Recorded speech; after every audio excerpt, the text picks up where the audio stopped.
simplement que notre vie commence à s'arrêter lorsqu'on commence à se taire sur des choses graves. La pensée, elle n'est pas de moi, elle est de Martin Luther King. Mesdames, bonjour, messieurs, bonjour. Bienvenue à cet autre entretien sur Alpha Télévision. Pour cette édition, nous déroulons le tapis rouge à une dame tout aussi reluisante que magnifique. On a envie de dire qu'elle éclaire ce studio de par sa splendeur. Il s'agit de Madame Caroline Ngor-Bamsek Baïha. Elle est la directrice générale de Queen Moda Consultancy. Elle est là pour parler des questions épineuses des droits de l'homme. Madame Caroline Ngor-Bamsek, merci de nous avoir fait l'amitié et surtout l'honneur de répondre à cette invitation de Alpha Télévision. Merci de me recevoir encore une fois. Finalement, je vais élire domicile à Alpha TV. Il paraît que la clim vous reconnaît dès que vous êtes là, elle fonctionne un peu plus fort que d'habitude. Ah bon, hein? Merci pour la clim. Déjà, merci pour les techniciens et puis la direction d'Alpha TV de me recevoir. D'accord, il faut dire qu'entre plusieurs programmes de la journée, vous avez choisi donc d'être chez nous pour cette fin de matinée pour parler de quelques questions qui semblent échapper à la vigilance des autorités camerounaises ou alors des autorités de la sous-région Afrique centrale, puisque le champ est large, le spectre est vaste de ces actualités-là. Alors, nous commencerons par une actualité un peu folle, celle-là qui pourrait susciter de l'indignation chez les populations, mais beaucoup plus au niveau de la présidence de la République, le cas de la première dame qui est victime d'une sorte de méprise de la part de ceux-là qui sont, on va le dire comme cela, maladroits, qui profèrent des injures à son endroit. Alors, que vous inspire ces silences de la présidence de la République? Ce silence, vraiment, c'est quelque chose qui m'horrifie parce qu'on constate qu'il n'y a pas le respect de la première dame qui est l'épouse d'un chef d'État d'un pays souverain. Et tout le monde se permet de l'injurier n'importe comment. Et je crois qu'il faudrait qu'on se pose la question aujourd'hui si elle a un service de communication, déjà. Il faut voir si la présidence de la République prend au sérieux l'image de la première dame. Alors, est-ce que le président de la présidence de la République devrait s'arc-bouter sur des questions d'injures de la première dame? On s'arrête à chaque fois qu'on a insulté la première dame. Est-ce que vous n'avez pas l'impression qu'au niveau de la présidence de la République, on s'intéresse plutôt aux questions de politique publique qu'aux questions d'injures publiques? C'est pathétique, vraiment, de constater ce genre d'attitude de la présidence de la République. Parce que c'est la première dame. C'est l'épouse du chef de l'État qui est une institution. De ce fait, l'image des deux personnalités doit être respectée. Et on doit faire en sorte que notre intégrité au niveau du pays, au niveau des institutions et au niveau de la femme que nous sommes. Hein? Moi, je ne trouve inadmissible qu'il y ait des outils juridiques internationaux et nationaux continentales qui ne prennent pas en compte la défense de la première dame. Je ne la défends pas, je ne la connais pas personnellement. Hein. Et vraiment, ce que je reproche au Cameroun aujourd'hui, c'est de laisser l'image, laisser certes un groupe de personnes, un groupe de femmes, certaines péripatéticiennes qui se permettent de l'injurier. Bon, ce qu'il faut dire déjà, c'est que la dernière en date, il s'agit bien de Marlène Mvuto qui s'est fondue en injure sur la toile, sur les réseaux sociaux. Est-ce que vous pensez qu'elle en vaut effectivement la peine? Toute injure à l'encontre de la première dame en vaut la peine. Est-ce que vous voyez, quand on injure, par exemple, les premières dames occidentales, il y a des actes qui sont posés, juridiquement, mais on n'en fait pas la publicité. Il y a des actes qui sont posés pour défendre l'image de la première dame. C'est l'image du Cameroun, elle est l'image du Cameroun. Ce que moi je pourrais lui dire, je ne peux pas même lui reprocher parce que je sens que ça va encore être des choux gras dans les médias, c'est de choisir les personnes avec qui certaines personnes se mettent à la critiquer. Les personnes, les amis d'aujourd'hui sont devenus ses amis, ses ennemis. Enfin, on va dire ses enfants d'hier sont... Non, elle ne peut pas être mon enfant, elle ne peut pas être ma mère. Non, j'ai toujours dit quelque chose. Non, peut-être pas vous, mais c'est... Non, mais même comme ça, c'est... Vous savez, on a toujours... Parce que toutes l'appellent maman. Oui, mais justement, c'est une erreur. C'est une erreur. J'ai souvent l'habitude de dire que le président de la République n'est pas mon père. C'est un chef d'État. C'est peut-être une question traditionnelle et hiérarchique, hein, ou bien culturelle, c'est bien. Mais on n'appelle pas, je prends Madame, je sais pas, Madame Macron, un exemple. Bon, on va l'appeler autrement. Peut-être sur le plan culturel et culturel également, voilà. Ils ne sont pas. Ils ne sont pas. Mais cette familiarité ne doit pas être. Je ne vais pas appeler Madame Chantal Biya maman, jamais, même si vous me... Même si vous... Sauf qu'il ne s'agissait pas de vous, il s'agissait non, mais je prends un exemple de que tout ces le monde... enfants-là qui l'ont appelé mais maman ces enfants-là sont et qui aujourd'hui sont sur les réseaux sociaux. Justement, c'est de la manière dont elle les a pris. C'est de la manière dont vous prenez les gens. C'est de cette manière qu'ils vous prennent aussi. Donc vous dites non au maternalisme? Non, je dis totalement non, oui. Je dis oui et non. Oui, dans le sens où ce sont ses propres enfants qu'elle a portés, qui peuvent l'appeler maman, parce que maman, c'est un mot qui est très... c'est spécial. Hein? Et on prend de beaucoup d'affection. Oui, beaucoup d'affection. Si ma fille ou mon fils viennent m'insulter public comme ça veut dire que ce ne sont pas mes enfants. Je les renie immédiatement. Tout à fait. Je les renie immédiatement parce qu'on ne peut pas insulter sa mère. Mais maintenant, si vous avez, en tant que vous êtes première dame et que vous avez cette notoriété, c'est à vous et votre entourage, puisque vous devez avoir un service de communication, je suppose, qui doit réglementer cette manière de traiter la première dame.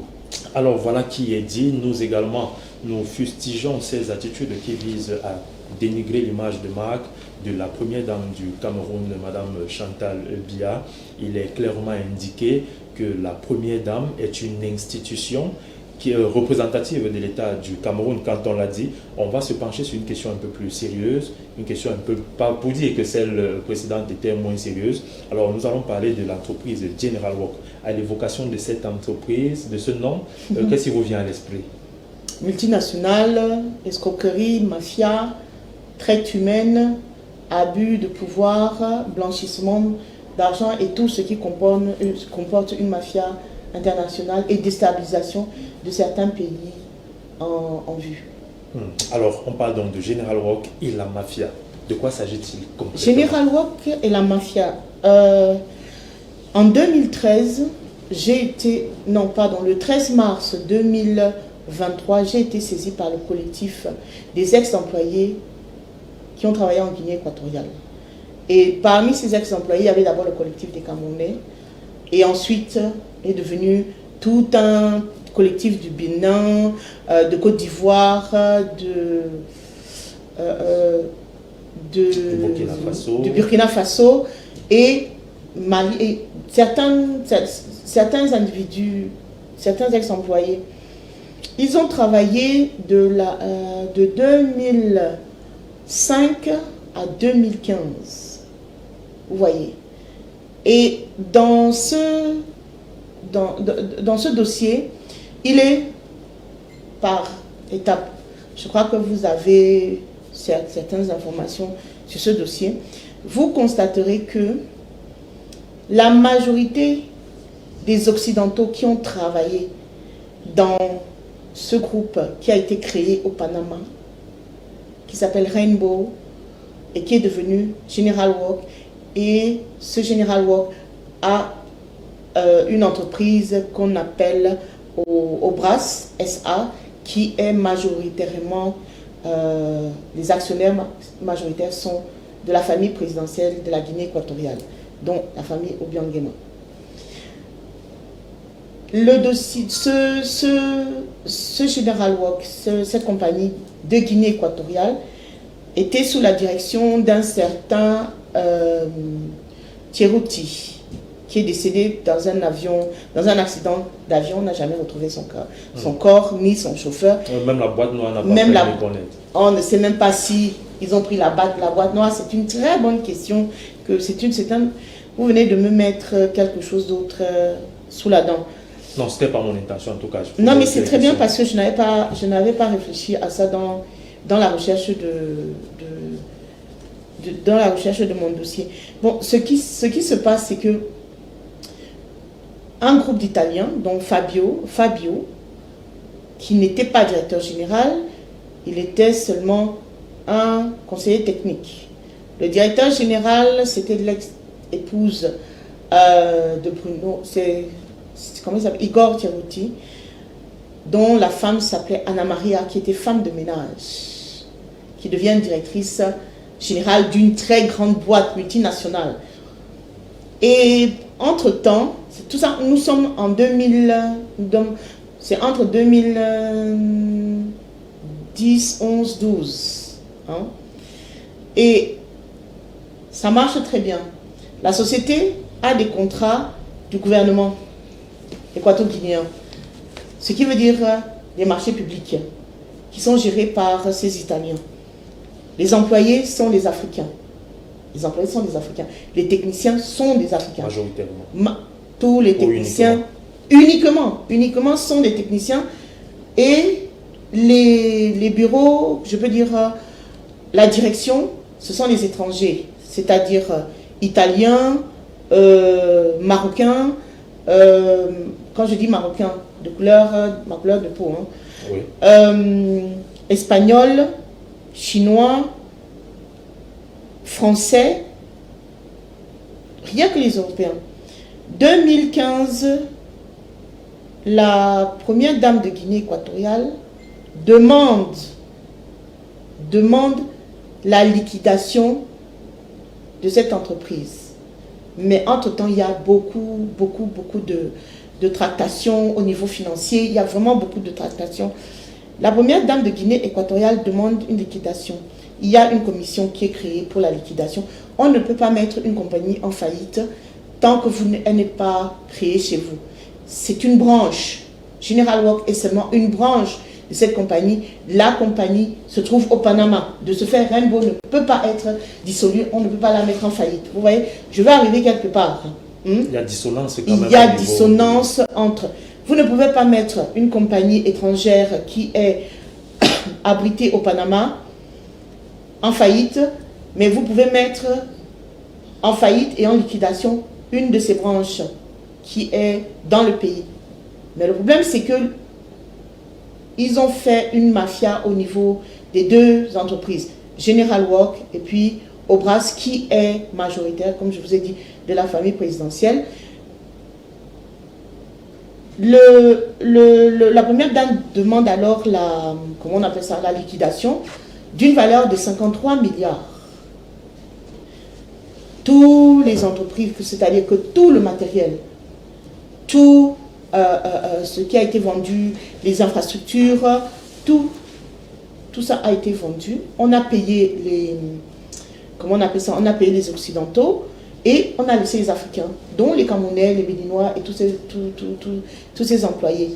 Il y en a qui ont continué jusqu'à la fin, c'est-à-dire qu'ils ont continué parce que la clôture s'est faite officiellement en 2015 et certains groupes de personnes ont porté plainte. Donc, ils ont eu des décisions juridiques qu'ils appellent en Guinée équatoriale des sentences. Certaines sentences d'employés, ex-employés de ce groupe ont été payées à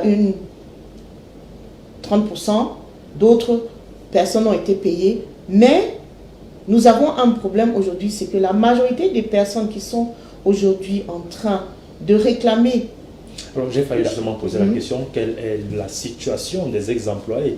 Partant de là, on va parler des retraités. Que sont-ils devenus? Voilà la question qui est posée. 60% de ces retraités sont rentrés chez eux et il y en a encore qui sont en Guinée équatoriale parce qu'ils n'ont pas les moyens de rentrer.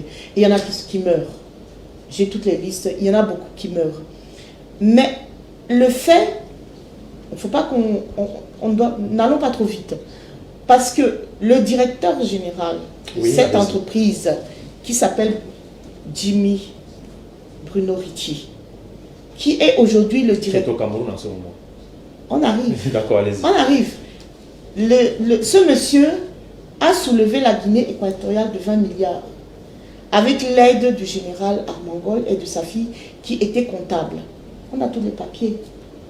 On parle, on peut aller dans tous les tribunaux, ils sont là. Ils ne réagissent jamais. Et je pense que vous avez eu, je vous ai mis en contact avec un journaliste équato-guinéen qui connaît très bien le dossier et qui pourra aussi vous donner certaines informations. Jimmy Ritchie est désormais exilé du côté d'Espagne. Et Jimmy Ritchie aujourd'hui est au Cameroun, est arrivé au Cameroun, il a été infiltré au Cameroun par le biais de l'ancien directeur du cabinet, feu paix à son âme, le feu Belinga Ebutu, qui était son protégé. Le pire de tout ça, c'est que les engins qu'ils ont volés en Guinée équatoriale sont ici au Cameroun et utilisés dans une autre société qu'on appelle PAC International. Et PAC International... Avons-nous la traçabilité de ce que ce soit ces mêmes engins qui sont bien sûr. Oui, c'est très simple. La traçabilité, allez regarder les... Et les procédures d'acquisition, est-ce qu'on les procédures d'acquisition, ça n'a pas été vérifié. C'est en Guinée équatoriale. Si vous regardez, dans chaque engin, il y a un châssis, un numéro de châssis que vous ne pouvez pas falsifier. Quand ça rentre quelque part, vous savez, c'est rentré en Guinée équatoriale et c'est arrivé au Cameroun. Et tout ça par les mafieux, les systèmes mafieux qu'on connaît, on se doit dans les...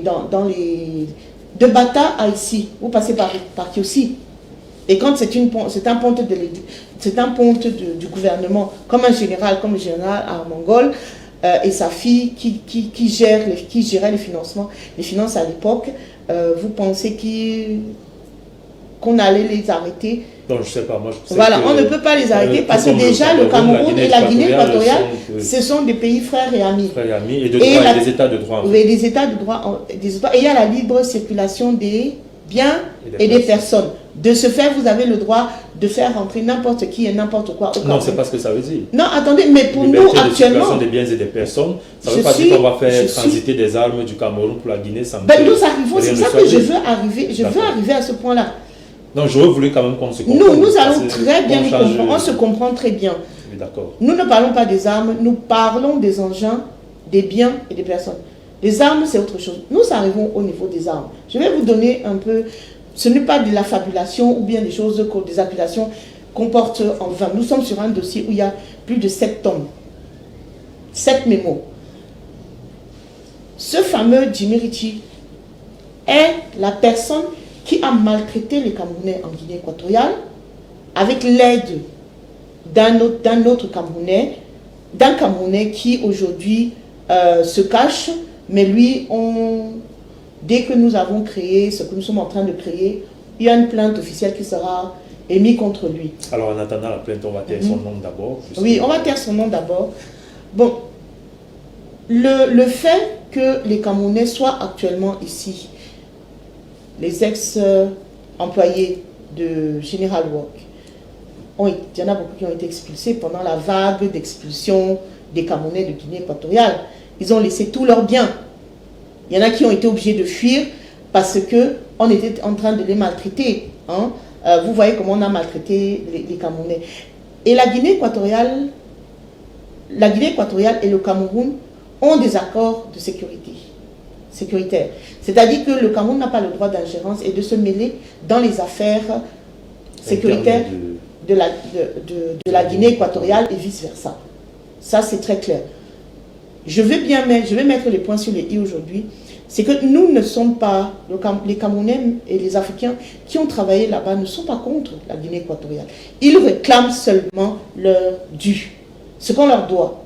Et nous sommes déjà à hauteur de 10 milliards. Vous voyez un peu les dommages et intérêts. Et si on peut chiffrer le nombre de retraités aujourd'hui qui... Ils sont à 300 et poussière. 308. 312. Ah, très exactement 312, oui, on a la liste ici. Et il y en a qui sont décédés. Et il y en a qui ont eu des accidents de travail. Je vais vous donner une documentation. Quand vous allez montrer ça au monde, au Camerounais et au monde entier, nous sommes encore au temps de l'esclavage. Par ces Italiens, je dis bien ces Italiens, qui sont en train de contrôler notre pays. Si je m'adresse aujourd'hui à la population camerounaise, c'est tout simplement que nous sommes nous-mêmes en danger. Le Cameroun est en danger. Quand vous avez un mafieux qui est recherché, je vous ai donné, il est recherché depuis 2006. 2007. Non, 2006. 2006, par la police italienne. Par la police italienne. Et les tribunaux, plus de 7 tribunaux, 5 tribunaux l'ont condamné. Des individus lui réclament de l'argent qu'il a détourné en Italie. Aujourd'hui, il vit au Cameroun sans être inquiété. C'est lui qui travaille dans les... C'est lui qui était le jardinier de la présidente de la République. Il se pavane derrière le président de la République. Il se pavane avec Franck Biya. Comme s'il était le protégé de la famille présidentielle. Faut-il encore que la famille présidentielle ait eu l'information que ce monsieur ne soit pas de bonne moralité? Voilà. On va encore mettre, il bénéficie encore jusque-là de la présomption d'innocence. D'innocence, mais il est condamné. On lui a retiré en 2007, 2011 la signature. Les banques lui a retiré la signature. Mais il continue à travailler, il est recherché, il a été condamné aussi par la Guinée équatoriale. Mais maintenant, il est ici au Cameroun et il vit librement. Alors, vous, à votre niveau, votre agence de consultation, votre cabinet de consultation, autant pour moi, quelles sont les démarches qui ont été entreprises afin de pouvoir aider ces 312 rejetés pour qu'ils finalement rentrent dans leurs droits? D'abord, pour revenir à ce dossier de la jeunesse, vous ne pouvez pas entamer une procédure sans faire une enquête. Vous devez d'abord faire une enquête. Nous avons mis sur pied dans notre cabinet une enquête pour pouvoir voir si ce qu'ils disent c'est vrai. Alors j'ai plus de 20 000 documents aujourd'hui qui démontrent que ces gens ont travaillé. Ils ont, certains avaient des permis de séjour, certains sont rentrés légalement. Je prends une respiration, pourquoi? Parce que notre fameuse personne qui trafiquait, c'est un trafic d'êtres humains, venait au Cameroun, il allait à New Bell. C'est une accusation grave, ça. Oui, et cette accusation, je l'endosse et je l'assume parce que j'ai les preuves. Et c'est pour ça que je dis que nous allons aller à l'étape supérieure et il y aura un avis de recherche pour traite humaine contre ce monsieur ici au Cameroun. Et il se reconnaîtra. Bon, le combat, c'est lequel finalement? Celui de le mettre en minorité, celui de le taire ou alors celui de rentrer dans les droits des retraités? Il y a 3 points. D'abord, que le Cameroun et la Guinée respectent les droits de ces travailleurs. Et qu'on arrête la traite de nos employés, de nos techniciens. À quel niveau le Cameroun intervient dans le respect des droits des travailleurs en Guinée équatoriale? Non, ils sont ici au Cameroun parce qu'ils sont recrutés ici au Cameroun. La protection doit se faire ici. Dès qu'ils auront porté plainte ici au Cameroun, il y a une enquête qui sera faite. Il faut dire que ce ne sont pas des Camerounais vivants de l'autre côté qui ont trouvé de l'emploi là-bas. Ils ont été recrutés ici au Cameroun. Vous m'avez coupé la parole quand je vous expliquais. Ils ont été recrutés ici à New Bell, à Bafoussam, dans toutes les régions, dans les 10 régions du Cameroun. Ils ont été recrutés, ils ont eu des visas, ils avaient des passeports. Aucun de ces employés est rentré en Guinée équatoriale sans avoir une autorisation de travail et un visa en Guinée équatoriale. Ce monsieur, qu'est-ce qu'il faisait? Il prenait les illettrés. Si aujourd'hui il y a un salaire, il y a un technicien qui a un salaire de 1 million, il va prendre 600 000 et il va le payer 400 000. Et il y a une rétention de passeport. Est-ce que vous savez que le passeport camerounais, les passeports sont les propriétés des États? Vous n'avez pas le droit de retirer le passeport à un employé, à un ressortissant d'un pays tiers. Alors ce monsieur retirait les passeports et il les faisait travailler 24 heures sur 24. C'est déjà sur le territoire équato-guinéen. Ce qui veut dire qu'il y a déjà exploitation d'hommes. Et c'est condamnable par la Convention internationale du travail, le BIT. Et la Guinée équatoriale est déjà condamnable sur ça. Elle les emploie, elle ne les paye pas correctement, elle ne les loge pas, ils n'ont pas les pauses et ils n'ont pas de vacances. Vous aurez, je pense que si vous voulez suivre ce dossier, vous aurez les témoignages de ces personnes. C'est pour vous dire que c'est à plusieurs étapes. Oui, on peut vous rassurer à ce niveau, nous irons en profondeur. Voilà, parce que ça ne sert à rien de venir, de m'inviter et qu'on reste là. Il faut continuer jusqu'à ce qu'on arrive à ce que... on va on va aller vraiment plus en profondeur. Ce monsieur, je reviens sur ce monsieur était sous la solde de Jimmy Ritchie, le directeur qui était le directeur avec Anna Maria, qui était directeur de General Work à l'époque, et c'est comme ça qu'ils ont exploité les Camerounais, les Maliens, les Béninois et tout ce monde. Le faire aujourd'hui, ce que nous réclamons, nous avons pris, vous m'avez posé la question, qu'est-ce que vous avez fait? Eux-mêmes, qu'est-ce qu'ils ont fait? Ils ont manifesté passivement devant les tribunaux à Bata. Les ex-employés ont réagi dans les tribunaux administratifs, le tribunal du travail à Bata, pour qu'ils puissent bénéficier de leurs droits. Jusqu'aujourd'hui, n'ont jamais été entendus. Il y a un livre d'or où tous les noms de ces employés sont et combien ils doivent percevoir. Certains ont perçu, comme je vous le disais, et d'autres n'ont pas perçu. Maintenant, nous avons une copie. Nous avons une copie de ce livre d'or. Et nous sommes en train de revoir tous ceux qui n'ont pas perçu, tous ceux qui ont travaillé jusqu'à la fin. Nous avons eu comment on appelle ça, nous avons plusieurs entretiens avec l'ambassadeur de Guinée équatoriale ici. Je suis allée au ministère des Affaires étrangères ici au Cameroun. Eux-mêmes, les ex-employés sont allés avant moi au ministère des Affaires étrangères pour rencontrer la direction des étrangers du Cameroun et puis le département juridique. Ils n'ont jamais été entendus. Il y a eu certaines menaces, il y a eu des pressions qui ont été faites sur eux. Ils ne pouvaient plus aller nulle part. Et quand ils ont vu que je suis, comment on appelle ça, que ça m'intéresse, que je défends les droits des personnes et des biens, ils m'ont contacté et j'ai commencé alors à travailler sur ce dossier. Et c'est en allant étape par étape, je découvre toujours un problème. Et à la fin du compte, je me dis que mais, le gouvernement de la République du Cameroun, qu'est-ce qu'il fait?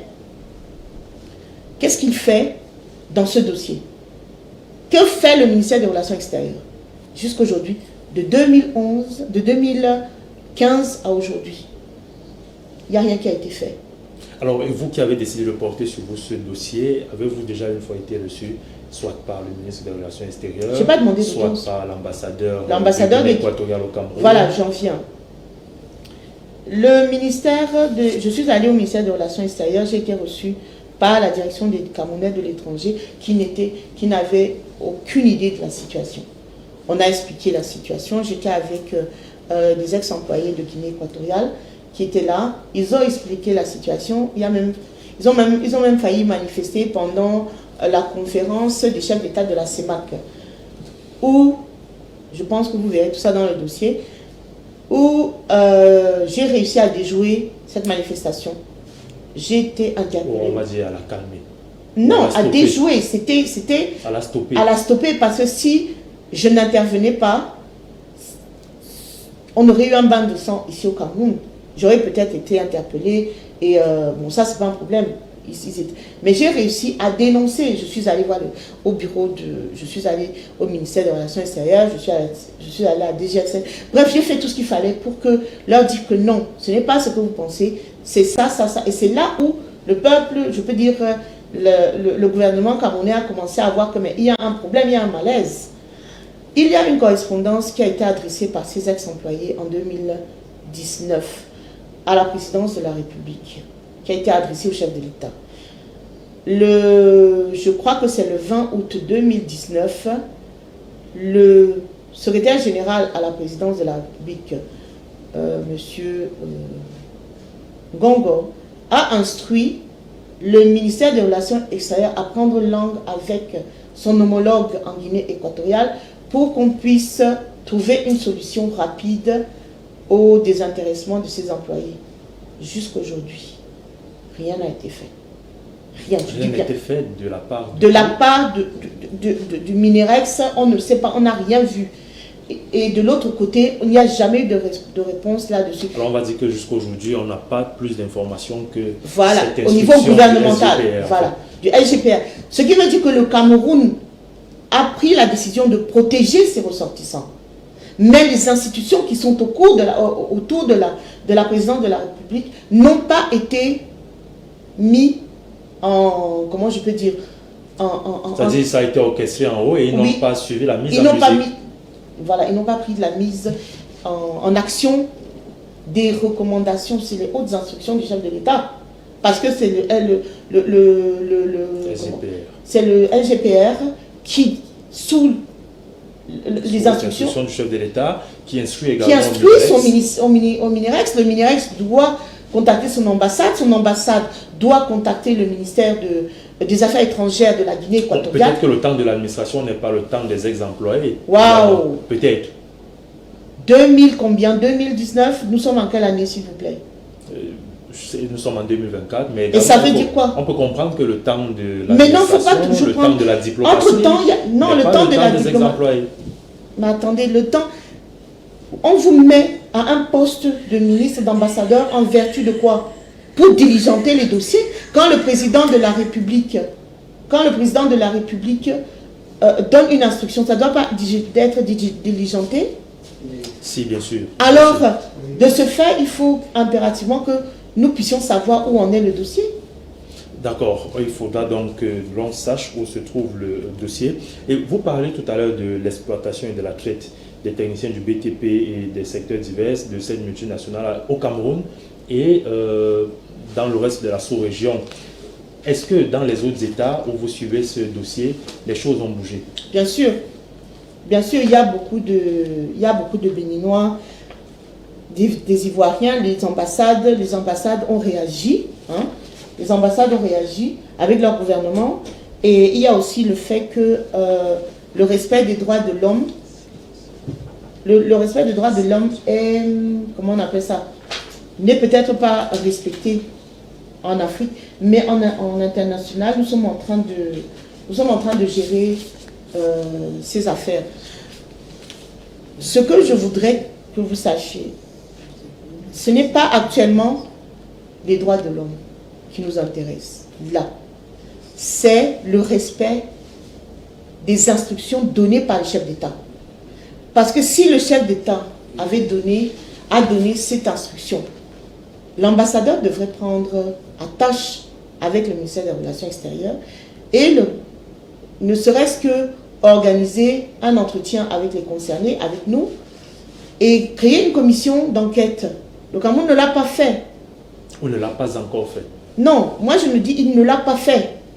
Il ne l'a pas fait. J'accule là actuellement le ministre des Affaires étrangères du Cameroun.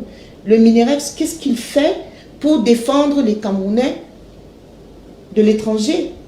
Nous sommes de la diaspora. Ça veut dire que si un Camerounais aujourd'hui a un problème, nous ne pouvons pas compter sur notre ministère, puisqu'il ne fait rien.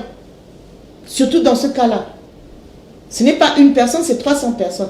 Quand vous multipliez 300 personnes, je vous ai dit la dernière fois dans une de vos émissions, multiplié par... dans une famille qui compose une cellule, la cellule qui compose une nation, 3 personnes multipliées par 300, ça fait combien de personnes? Énorme. Ça fait une bagatelle énorme. Voilà, ça fait une bagatelle. De ce fait, ces familles sont en train de mourir de faim. Les enfants ne vont pas à l'école. Des personnes sont en train de décéder. Il y en a qui ont eu des accidents de travail, qui n'ont pas été indemnisés par la Guinée équatoriale. Pour vous dire que c'est un laisser-aller qui se passe actuellement au niveau de notre ministère des Relations extérieures par rapport à cette situation. C'est un très grand laisser-aller. Aujourd'hui, je parle en tant que cabinet de consultance internationale et analyse de procédures juridiques et judiciaires. Demain, je vais parler avec une autre casquette. Et là, ça sera une affaire politique. Et on dira qu'ils n'avaient pas été avertis. Là où je suis en train de vous parler, je reviens sur ce... Vous voyez, on vous a fait traduire certains documents, je crois que vous les avez lus. On revient sur ce monsieur Jimmy Ritchie, qui travaille à la présidence de la République. Et les prémices, ils ont une société, pas General Work, Parc International, ils sont installés dans les prémices de la présidence de la République. Dans les prémices. C'est-à-dire que vous allez à Dragage, vous allez voir le bâtiment de l'ARMP, vous avez l'entrée de la présidence, juste à l'entrée, même pas 50 mètres, 10 mètres, vous voyez les bureaux de Parc International. Et ce monsieur est là quand il travaille sans que personne ne le dérange. Ma question, c'est pour ça que je suis venue dans votre télévision. Ma question est que devons-nous faire pour éviter que les multinationales et leurs mafias continuent à maltraiter les techniciens camerounais, déjà ici et à l'extérieur? La question est se poser, est-ce que justement dans le cadre de l'employabilité, il n'est pas question d'octroyer à ces employés-là, dans le cadre juridique, des avocats qui pourraient les défendre en cas de, je vais dire comme au quartier, en cas de qu'est-ce qu'il y a. Alors nous sommes dans qu'est-ce qu'il y a, qu'est-ce qui se fait, qu'est-ce qui se passe, et puis les employés sont livrés à eux-mêmes, ils ne savent plus à quel sens se vouer.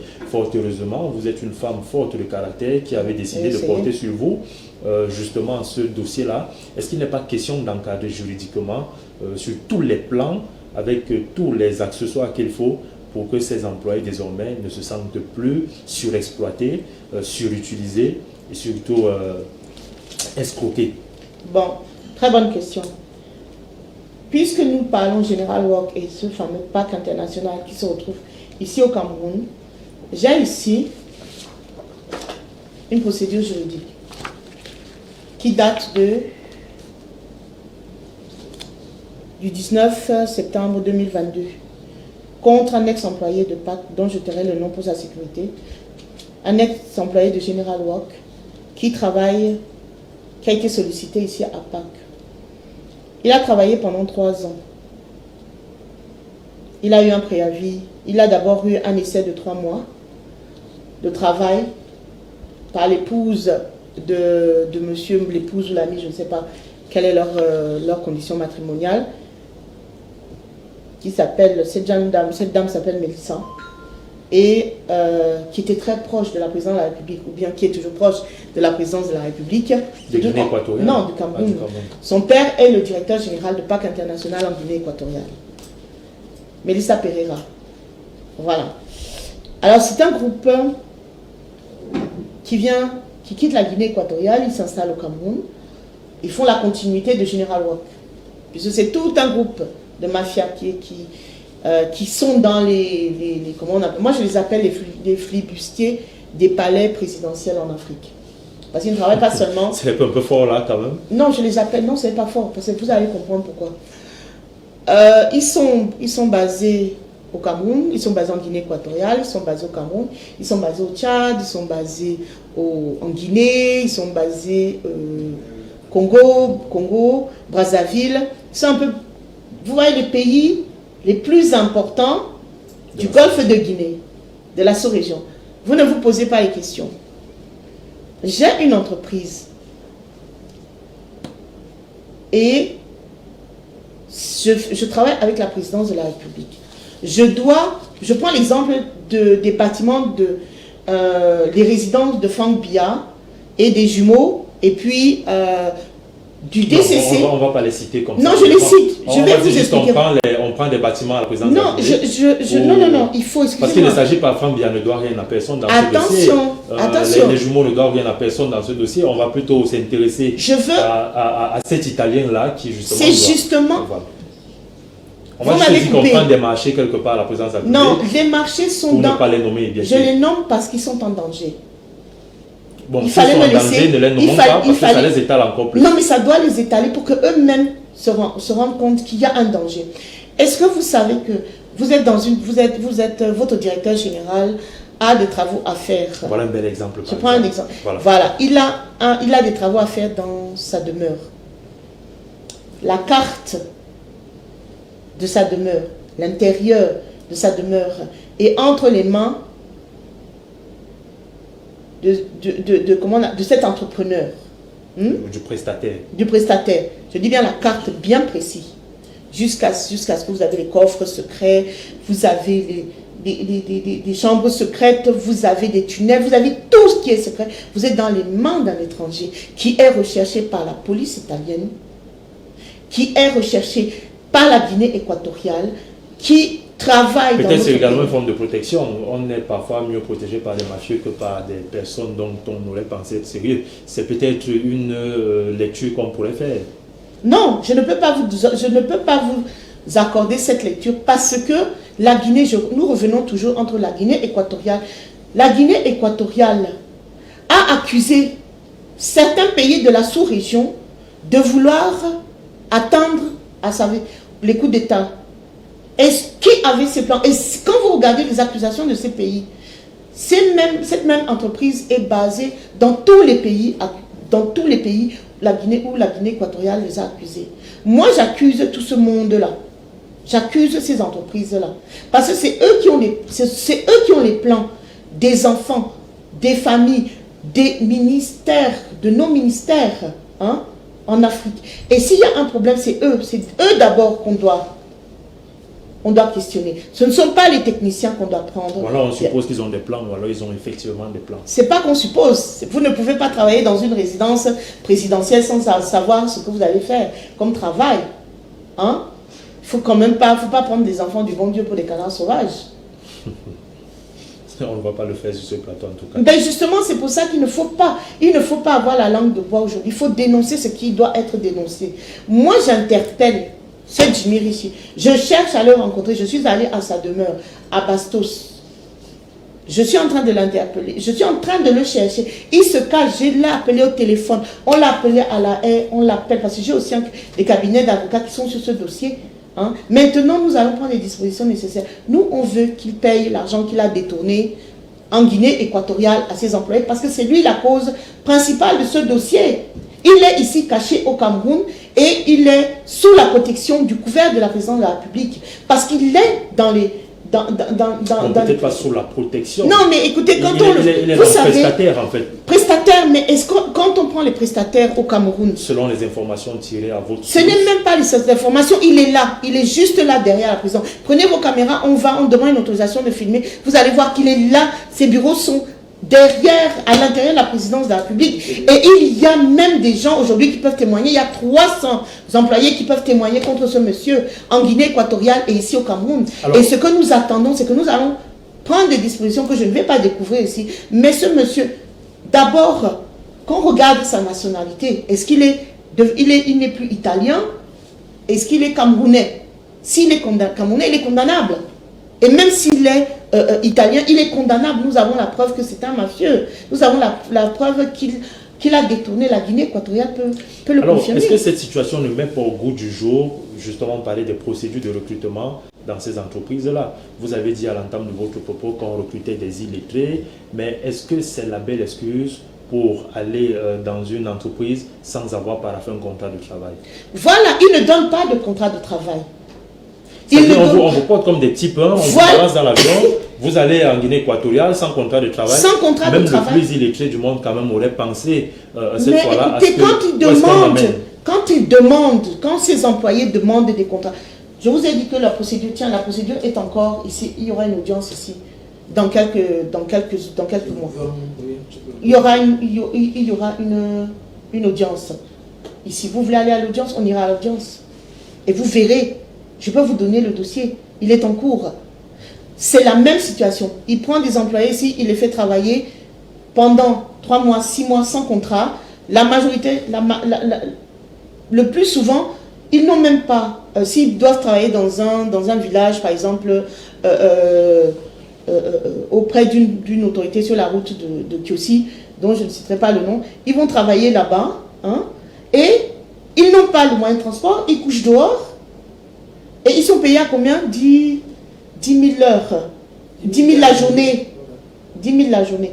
Pour dire que... Il faut dire que les manœuvres au Cameroun ont 2500 francs la journée également. Donc, 10 000 la oui, journée. mais d'accord, mais quand vous êtes en déplacement, c'est le même tarif. C'est carrément le triple.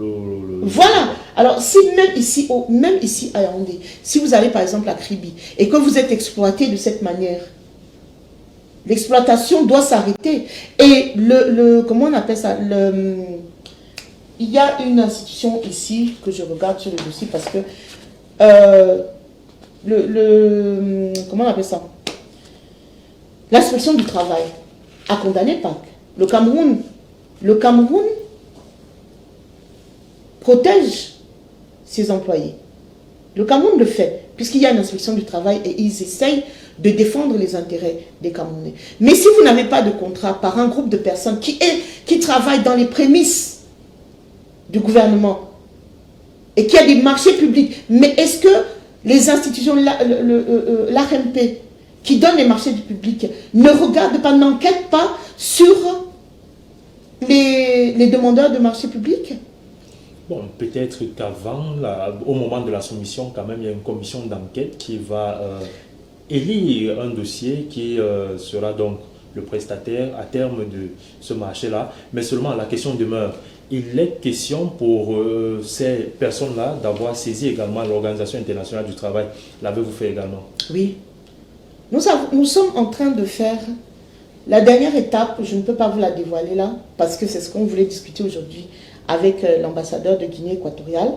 Il y a une étape qui sera vraiment fulgurante. Et ça sera dans les annales de l'histoire. On va encore dire que ce sont les Camerounais, ou bien je vais encore être mis sous l'effet de la rampe. Mais là, trop c'est trop. Trop c'est trop. Quand je suis, par exemple, je suis à La Haye, et qu'on m'appelle, on me dit que quelqu'un que j'ai vu à Bafoussam pendant la conférence, on me dit qu'il vient de décéder. Pourquoi? Parce qu'il avait un manque de médicaments. Et on lui doit des millions en Guinée équatoriale. Vous voyez ce que ça fait? C'est-à-dire que vous vous sentez déjà incapable et vous vous dites que vous êtes en train d'échouer. Et c'est toujours les mêmes personnes qui vous appellent et qui vous disent que non, il faut continuer. Et je continue, et je continue, et je continue. Là maintenant, ces gens-là ont dépassé le Rubicon. Et j'ai l'intention d'aller, même si ma vie est mise en danger, je dois arrêter ces gens-là pour qu'ils arrêtent d'exploiter les Africains. Il faut qu'ils arrêtent parce que on va toujours dire que le gouvernement équato-guinéen détourne de l'argent. Le gouvernement camerounais détourne de l'argent. Le gouvernement. Mais à la fin du compte, il y a un groupe de criminels, de meurtriers qui sont ici, qui exploitent nos frères, qui exploitent des techniciens qui ont construit un pays. Ce sont ces hommes-là qui ont construit tout ce que vous voyez aujourd'hui. Les palais, les basiliques, les résidences, ce sont eux qui ont construit ça. Vous avez ici sur ce plateau qui m'accompagne le meilleur caroleur de l'Afrique centrale. Oui, Thomas le caroleur. Thomas le caroleur. C'est le meilleur caroleur que vous puissiez avoir. Il a travaillé dans tout. Bon, également, le service commercial vous prendra tout à l'heure pour la facture de Thomas le caroleur. Il n'y a pas de problème, il pourra me prendre. Oui, il n'y aura pas de problème là-dessus. Voilà. Je ne suis pas... c'est normalement vous qui devriez l'encourager. Oui, on peut l'encourager en faisant sa publicité, voilà. Mais le service commercial également là pour ça. C'était une parenthèse. Oui, c'est pour un peu détendre l'atmosphère parce que vous voyez que je suis déjà en train de m'échauffer. C'est pour vous dire que nous ne pouvons pas laisser... Nous avons besoin des médias pour pouvoir faire sortir la vérité. Parce que les services secrets camerounais ne sont pas au courant. Je suis sûre, parce que s'ils étaient au courant. La DGSN n'est pas au courant. S'ils étaient au courant, on aurait déjà...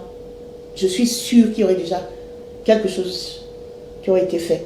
Connaissant le patriarche à la DGSN, il n'accepte pas la maltraitance. Le trait, Mbargangé. Oui, il n'accepte pas la maltraitance des gens. Et ça, je peux vous le dire parce que... On va d'ailleurs saluer les réformes qu'il faut au niveau de la police nationale. Tout ce qu'il est en train de faire, enlever les galons de certaines personnes. Il a un travail titanesque au niveau de la carte nationale d'identité. Il faut qu'on plébiscite nos institutions. J'ai déjà eu à parler avec une autre personnalité ici, un procureur ici, porter plainte et on s'occupe du dossier. Vous voyez? Alors pour dire qu'il y a déjà des personnes de bonne volonté qui sont en train de vouloir le faire, mais moi j'interpelle la première dame, j'interpelle le président de la République, j'interpelle tout son entourage. Ce monsieur travaille avec eux, même les jumeaux travaillent avec eux. Est-ce qu'ils sont au courant que ce monsieur est recherché par la police équato-guinéenne? Il a un mandat d'arrêt en Guinée équatoriale, en Italie. Jusqu'aujourd'hui, il est reconnu pour être l'un des plus grands mafieux. Ils sont un groupe de personnes. D'autres sont... Il y en a qui ont été emprisonnés en Guinée équatoriale. Pour vous dire qu'on ne peut pas continuer comme ça. Et si je ne dénonce pas, qui va dénoncer? Quand un de ses employés arrive quelque part et commence, mais qu'est-ce qu'on fait? Ah, va là-bas avec tes histoires. C'est nous qui vous êtes...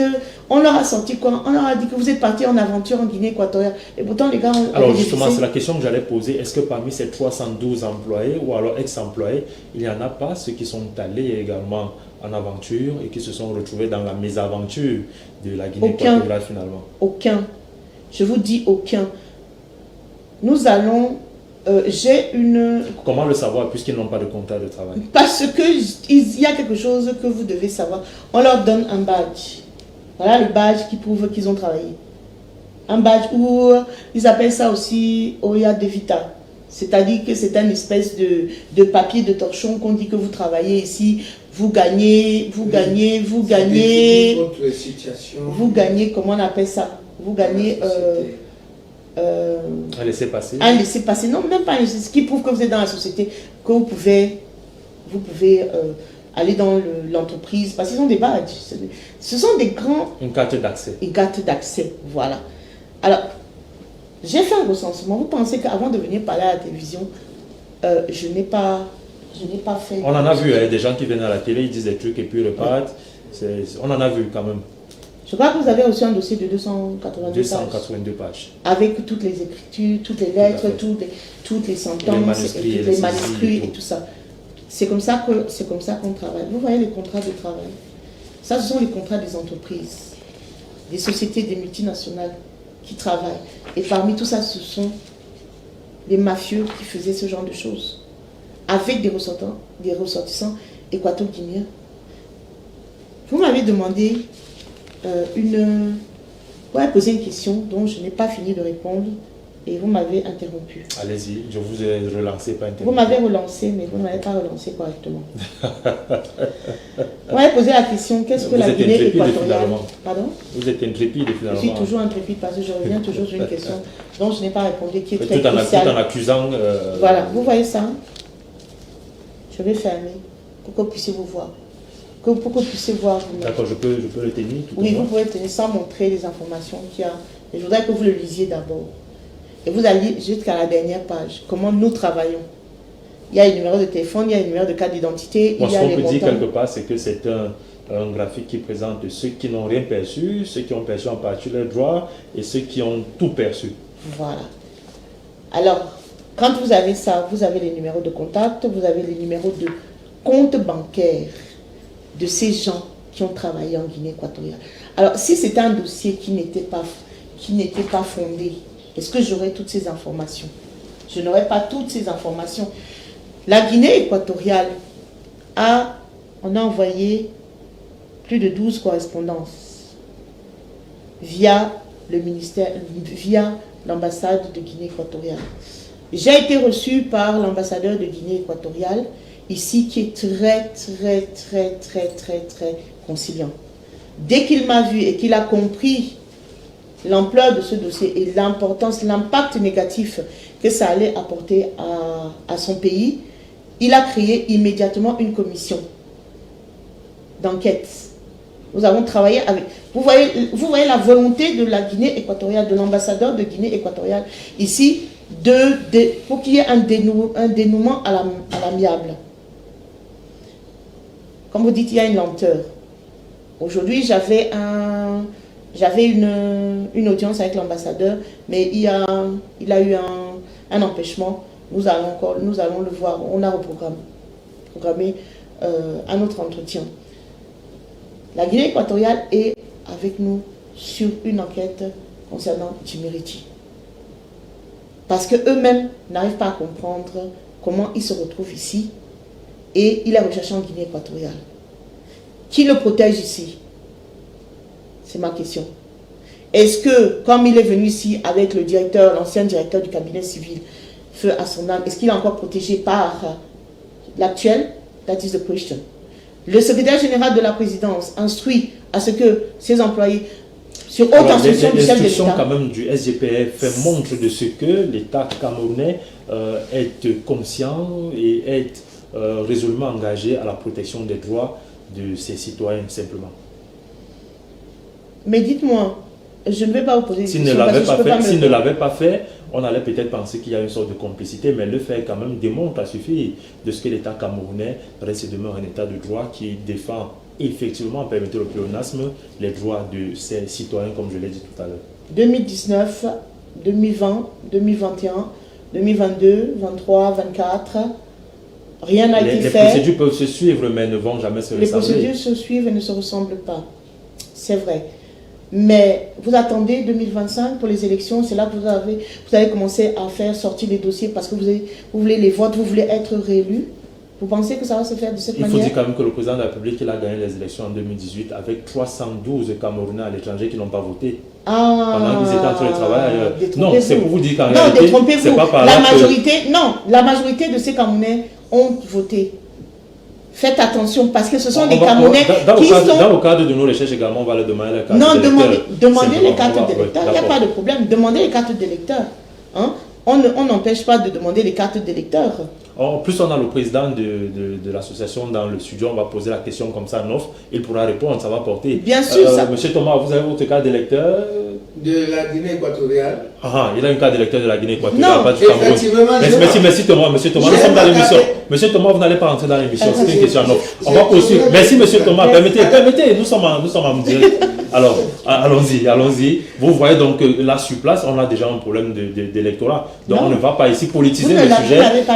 Restons sur la question. Est-ce que vous n'avez pas l'impression que l'État du Cameroun fait quand même des efforts pour mettre en sécurité ses citoyens? Je ne vais pas lâcher la question. Il a été dit que la majorité, vous avez posé la question à M. Thomas, il a sa carte d'électeur enregistrée en Guinée équatoriale. Nous sommes aux Pays-Bas, nous avons nos cartes d'électeurs qu'on nous donne. À partir des Pays-Bas. Je n'arrange pas la réponse. Je n'arrange. Monsieur Thomas, vous voulez qu'on vous mette sur le plateau, la dame sort? Alors permettez, merci. Vous voyez, ça chauffe les esprits parce qu'ils vont vous répondre. Ils vont vous répondre. Je vais seulement vous dire que ce que vous voulez couvrir, on ne peut pas le couvrir. Il est inadmissible que des Camerounais aient construit la Guinée équatoriale et qu'on les laisse à l'abandon aujourd'hui. Quand je me mets devant un commissaire et que je me bats pour défendre les intérêts des Camerounais qu'on est en train d'expulser à la frontière, vous pensez que je vais m'amuser à venir affabuler devant les chaînes de télévision? Non, du tout. Non. C'est pour vous dire que les Camerounais ne sont pas protégés à l'extérieur. Ils ne le sont pas. Et quand nous utilisons les outils, les actes, les traités qui sont signés par l'État du Cameroun, que ce soit dans la CEMAC, que ce soit à l'Union africaine, que ce soit aux Nations Unies, que ce soit dans toutes les institutions internationales. Hein? Le Camerounais, vous savez, je prends d'autres exemples. À Dubaï, il y a des Camerounais qui sont maltraités. Nous nous en occupons, mais on n'en fait pas du bruit parce qu'on veut garder l'intégrité du Cameroun. Mais aujourd'hui, nous avons des gens qui meurent. Ce sont des personnes âgées, ce sont des personnes qui sont à la retraite, des chefs de famille. Et je vais laisser ça parce que vous êtes assis dans un salon climatisé et vous vous en foutez de ce qui se passe. Ça peut vous arriver demain. Demain, la roue tourne. Hein. Ça tourne, ça peut vous tomber dessus et vous aurez besoin d'aide. Et ces personnes que vous avez maltraitées... Ça ne laisse pas moi là. Non, je dis en général. Okay. Oui. Je ne sais pas à vous. Je sais parce que même ma prière tous les matins, c'est d'être un peu plus... N'est-ce pas? Oui. Mais vous le saurez déjà, il n'y a pas de... Vous l'êtes déjà. C'est pour vous dire que c'est injuste ce qui se passe. Vous ne pouvez pas avoir un comportement de Dieu et d'empereur et vous maltraitez les vassaux. C'est pas normal. Nous ne sommes plus au temps, au Moyen-Âge. Nous sommes au XXIe siècle et nous avons un droit de regard sur la vie des gens. Nous sommes obligés de les aider. Il faut les aider. Vous voyez par exemple un homme de 70 ans qui part tous les matins aller faire un job et pourtant il a des millions qui sont en Guinée équatoriale et que les gens sont assis dessus. Vous savez, je suis prêt à sacrifier ma vie pour eux. Je suis prête à sacrifier. Si les gens qui sont derrière la caméra me regardent et qui pensent que j'ai un intérêt particulier là-dessus, ils vont payer mes factures. Et ils payent mes factures. C'est normal. Mais je vais aller jusqu'à la fin. Si on décide de m'éliminer aujourd'hui, il y a une relève derrière. qui est assis sur le dossier et qui connaît le dossier. Nous avons déjà pris des garde-fous pour ça. Je marche la tête haute dans le Cameroun tout simplement parce que je sais que je suis en train de défendre les droits des personnes, les droits des familles, il y a même des ménagères qui ont tout perdu. Ces hommes ont perdu leurs femmes. Elles les ont quittées. Tout simplement parce que... Il y en a également qui ont abandonné femmes et enfants de l'autre côté. Il y en a qui ont abandonné femmes et enfants de l'autre côté. Oui, bien sûr, je ne le nie pas. L'être humain est l'être humain. Involontairement. Volontairement et involontairement. Vous savez combien de cadavres j'ai déjà ramenés de Guinée équatoriale? Vous savez combien de cadavres? Non, on ne veut pas voir froid. Voilà. On ne va pas donner les chiffres ici. Alors, ce n'est pas à moi de le faire. Je travaille avec ces hommes et ils s'aident entre eux. Ces hommes et ces femmes. Maintenant, moi, je demande au gouvernement camerounais de prendre leurs responsabilités. Le Bénin est en train de prendre sa responsabilité. La Côte d'Ivoire est en train de prendre sa responsabilité. Le Burkina Faso, le capitaine Ibrahim Traoré ne s'amuse absolument pas. Alors vous voyez que quand je touche déjà les autres chefs d'État, et nous, on reste amorphes. La seule chose qu'on sait faire, c'est insulter la première dame. C'est insulter le président de la République, c'est un patriarche, il a ceci. Mais il y a quand même des hautes instructions qui ont été données par le président de la République pour protéger ces gens-là. Et qu'est-ce qu'on fait de ces mafieux qui sont ici au Cameroun? Même l'ambassadeur d'Italie, l'ancien ambassadeur, a peur de parler de ce projet. Il a peur de parler de ce dossier. On l'appelle au téléphone, il dit qu'il ne peut pas, no comment. Ça veut dire qu'il y a quelque chose qui ne va pas. Alors, bien, comme vous l'avez dit, le message est forcément passé et relayé partout sur les plateformes de diffusion de Alpha Télévision. Si vous avez un dernier mot sur la question, on vous permet de le dire simplement et puis la seule chose peut sortir de cet entretien. La seule chose que je peux dire, c'est que je ne lâcherai pas ces gens-là. Tant qu'ils seront sur le territoire camerounais et qu'ils vont maltraiter les Camerounais, je passerai dans tous les médias, j'utiliserai tout ce qui est à mon pouvoir au niveau juridique, au niveau société civile, mais ils doivent être dénoncés. Je vois PAC international quelque part, je vais le dénoncer. Tant qu'ils ne sortiront pas de la présidence de la République et de notre pays, ils doivent être enfermés, ils doivent rembourser l'argent qu'ils volent. Alors nous allons poursuivre notre entretien, cette émission qui s'achemine vers la fin, par cette autre situation quand même. Il faut dire que vous êtes très ancré dans la question des droits de l'homme, ou alors de la défense des droits de l'homme. On parlera d'une certaine grogne des riverains villageois dans le canton d'Obianga au sujet des redevances forestières. Qu'en est-il également de ce côté? Voilà, en 2018, j'ai été saisie par la diaspora du canton de Dobianga, dans la Sénégal-Maritime. J'ai eu des entretiens avec le ministère des Travaux publics, j'ai eu avec le ministère de la décentralisation